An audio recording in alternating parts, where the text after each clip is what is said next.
Well, while I was down in New York, I wanted to get Nancy something for a wedding present. Every time I go anywhere, I bring Nancy something as a peace offering. At least that's what the neighbors call it. So I got her all the good music there was in the world, yes, sir. I bought her a Victrola. Well, I wish you could have seen Nancy when I brought it home. We sat it up in the sitting room. We would have sat it in the parlor, only Nancy said all the neighbors would be coming in to hear it, and she wasn't going to have them cracking mud all over her new ingrain carpet. Gosh, we couldn't hardly wait till supper was over to set it to playing, and I don't think either one of us ate very much. I was anxious to get it to going. I helped Nancy wash the dishes.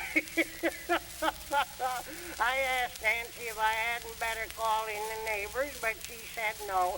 Just set it to playing, and human nature will do the rest.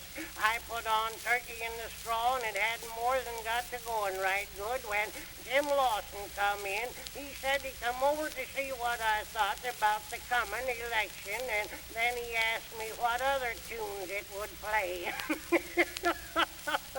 Well, in less than no time, all Pumpkin Center was at our house.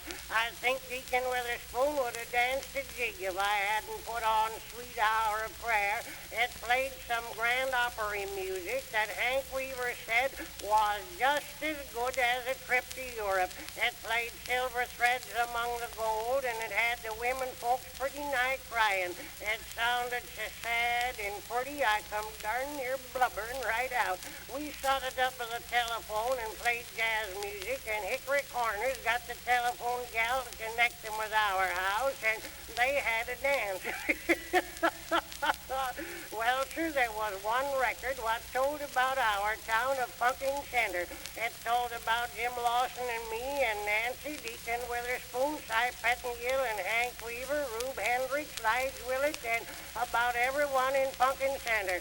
First one would laugh and then the other. It all depended who the joke was on. Cindy Lawson got madder than a wet hen when it told about her. She said whoever did the talking on that record was hard put for something to do. Gosh, I never laughed more in my life at one time. Then it played a band tune, and it was so natural. You could just see the soldiers marching, and you could hear the cannon shooting and the bugles blowing, and then it finished with the Star-Spangled Banner.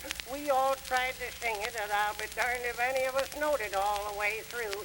Jim Lawson got as far as the dawn's early light, and he sung that 8 times. Hank Weaver said he guessed Jim knowed it was daylight by that time. Nancy says I got the Victrola for her, but she ain't had a chance to play it yet.